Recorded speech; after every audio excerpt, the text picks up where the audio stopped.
में आपका हार्दिक स्वागत है। आज हम गाजीपुर, आप इस शख्सियत को जो देख रहे हैं, ये वायरल किसान किशनपाल यादव जी हैं। लगातार 389 दिन से यहाँ पर अपनी मांग को लेकर सरकार को झुकाने में कामयाब हुए। किशनपाल जी, आपका नेशन न्यूज़ इंडिया में आपका हार्दिक स्वागत है। धन्यवाद। किशनपाल जी, बहुत अच्छी बात है और चेहरे पे एक रौनक है और लग भी रहा है कि एक उदासी सी भी है। तो आप यहाँ से क्या लेके जा रहे हैं? कुछ नहीं लेके जा रहे हैं, खाली हाथ आए थे और हम यहाँ से 709 आदमी खो के जा रहे हैं, ये समझ लेना जी। और ये लड़ाई ये सिर्फ मान और सम्मान की लड़ाई थी और हम सबसे बड़ी जो दौलत लेके जा रहे हैं वो मोदी का एक समझ लो काल लेके जा रहे हैं। जो हमने यहाँ भाईचारा पाया है, जो हमने पगड़ी और तिलक और टोपी का जो एकता संगठन पाया है, जो हमने लंगरों का जो हमारे ब्लड दौड़ने लगा है और इनका ये सामान इकट्ठा हो रहा है। जो हमारे देश के साथ धोखा करने वाले, गलत तरीके से सत्ता में आने वाले लोग, उनके लिए हम बहुत बड़ी एक सामग्री लेके जा रहे हैं। आंदोलन से हमें अगर मिला तो इन्होंने कानून जो हमें काले कानून कोरोना काल में दिए वो वापस ले लिए। एमएसपी पे न जाने कितनी कानूनें ये बनाते रहे वो कमेटियां, और फिर कमेटी की बात हुई। इस आंदोलन को ये समझ लो यहाँ से आंदोलन शुरू हो रहा है। तो किशन बात ये है, तो किशनपाल जी, जो आपके एक जो मेन मांग थी एमएसपी वाली, तो उस पर कोई अभी तो विचार विमर्श हुआ ही नहीं। मैं कह रहा हूँ ना, आपसे इसे आ रहा हूँ, इसीलिए मैं कह रहा हूँ कि आंदोलन अब शुरू हुआ है। अब जो हमारे ये लोग जाएंगे, जो हमारे गांव में लोग जाएंगे, ये अब सही आंदोलन करेंगे। और जो अब तो मोदी का इलाज कर दिया है, जो मोदी ने कोरोना काल में अपने मित्रों के लिए कानून दी थी, अब ये इलाज उनको करेंगे। पहले मोगी बवासीर वाले का इलाज किया, अब जिनके पिछवाड़े में बवासीर है उनका भी इलाज होना जरूरी है। क्योंकि पीछे से मैंने देख रहा हूँ, कल हमारे टिकैत साहब जब वहाँ गए रावत जी को वो देने श्रद्धांजलि देने, तो वहाँ नारे लगा रहे थे। उनका भी इलाज अब देश में होना बहुत जरूरी है। जितनी हमारे लिए घातक ये कानून थे, उससे ज़्यादा घातक वो लोग हैं जो खाते हिंदुस्तान का है और गाते चाइना और पाकिस्तान का है। उनके लिए इलाज अब करना जरूरी है।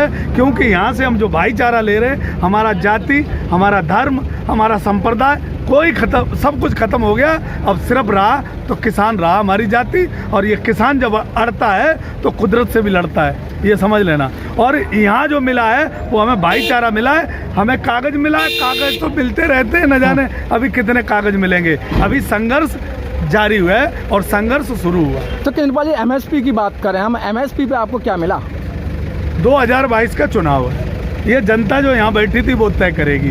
एमएसपी की बात जो है, एमएसपी हम लेके रहेंगे। हमें अभी ये आंदोलन स्थगित हुआ है, आंदोलन खत्म नहीं हुआ है। अब ये आंदोलन, दूसरा जो आंदोलन चलेगा वो एमएसपी का ही होगा। अभी जो आंदोलन कोरोना काल में और जो देश टूट चुका था, जो देश एकदम ये समझ रहा था कि कुछ अब देश में हो ही नहीं सकता, वो सब कुछ करके दिखा दिया। और उन क्रांतिकारी धरती माता के पुत्रों ने जो देश की कभी जिंदगी में इतिहास, ये पूरी दुनिया का गवाह है कि ऐसा पहले कभी नहीं हुआ। तो किशनपाल जी, जिस तरीके से सरकार ने आपके सामने घुटने टेके, तो आपके नेताओं की क्या मजबूरी रही कि भी आनन फानन में कि भी हम 15 तारीख को एक विशेष मीटिंग में ये बातें रखेंगे? सरकार ने अभी घुटने नहीं टेके, हमारे नेताओं ने सिर्फ इन आंदोलन को स्थगित किया है। सरकार अब घुटने टेकी 2022 में। सरकार घुटने टेकेगी तब जब एमएसपी मिलेगी हर किसान को, तब घुटने टेकेगी। अभी तो सरकार ने सिर्फ ये है कि जो काले कानून लिए थे वो वापस दे दिए। इससे पहले भी कमेटियां बन चुकी हैं, उन कमेटियों का भरोसा न संयुक्त मोर्चा करता है न कुछ करता है। संघर्ष अभी जारी है, अभी तो ये सिर्फ टेलर था, पिक्चर अभी बाकी है। तो ये तो आप वही बात करें जैसे बंगाल वाली बात कि बंगाल में चुनाव होगा, हम मात देंगे, तो मात देने के बावजूद भी आपकी कोई समस्या नहीं। देखो, लड़ाइयाँ तो सरकारों से होंगी ना। मात देने मोदी न जाने कितने आएंगे, कितने चले जाएंगे, लड़ाइयाँ सरकारों से होंगी ना। सत्ता में जो आएगा, हमारी मोदी से तो कोई थोड़ी है। मोदी जो सत्ता में बैठा है और जालसाजी करके किसान के साथ,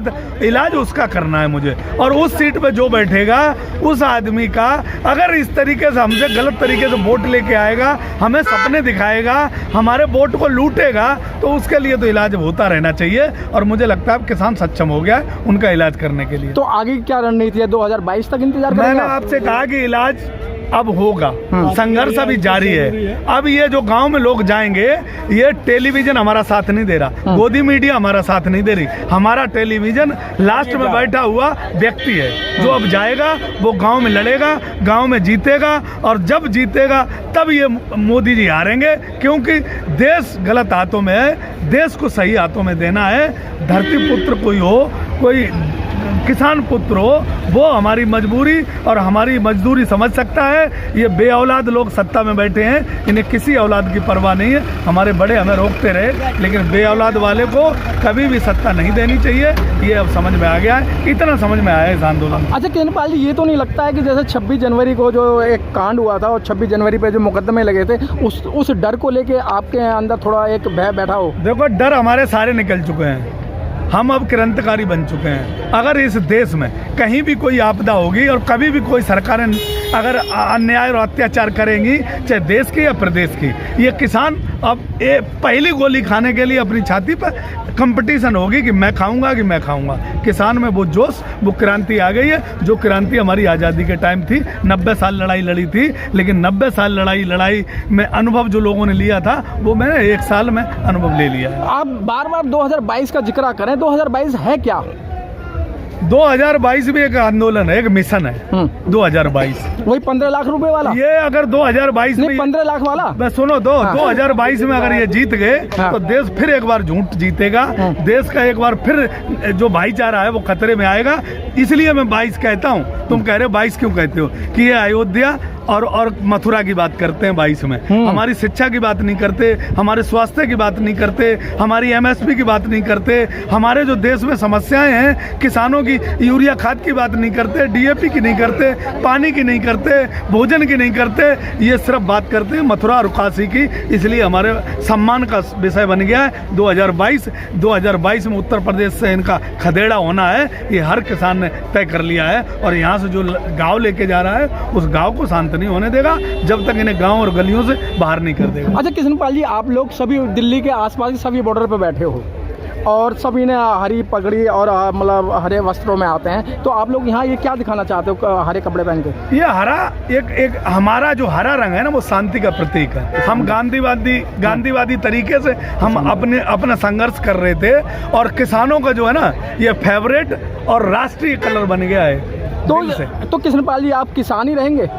हाँ, बहुत खुशी है, मुझे गर्व है। गर्व है बिल्कुल। तो जब आप गांव देहात के अंदर जाएंगे, शहरों के अंदर जाएंगे, जब 2022 का आप बार बार नाम ले रहे हैं, मैं 2022 को इसलिए हाईलाइट कर रहा हूं कि आप 2022 को बात कर रहे हैं, तो आप गांव में जाके हिंदू मुस्लिम नहीं करोगे, जातिवाद नहीं करोगे? अरे साहब, तुम भी मत कर देना, नहीं तुम भी मुसीबत में पड़ जाओगे। अब यहाँ हिंदू मुस्लिम जाति धर्म सब खत्म हो गया। हमने लंगरों में खाना खाया, पगड़ी वालों का और टोपी वालों की बिरयानी खाई, और हमने अपने बड़ों से बैठे, उनसे हमने जो शिक्षा ली, बोले 300 साल पहले जो हमारे परिवार बिछड़े थे, वो आज एक तिरंगे के नीचे, एक मंच के नीचे, एक लंगर के नीचे हमारा भाईचारा जो बड़ा है, वो हम अब खोने नहीं देंगे। उसके लिए हमें चाहे जितनी कुर्बानियां देनी पड़े। ये मैं सीधा जवाब सवाल कर रहा हूँ चुनाव का। चुनाव में कहेंगे भाई ये तो यादव आ गया, ये चमार आ गया, ये जाटव आ गया, ये मुसलमान आ गया, क्योंकि आप ही लोग हिंदू मुस्लिम करते हैं। ये खूनी बवासीर जो है, जिनको है, उनका ठीक करने के लिए मैं कहता हूँ आंदोलन अभी स्थगित हुआ है, खत्म नहीं हुआ जी। आंदोलन स्थगित हुआ है। ये खूनी बवासीर जिसके है, उसका इलाज ये गांव में किसान जाके करे।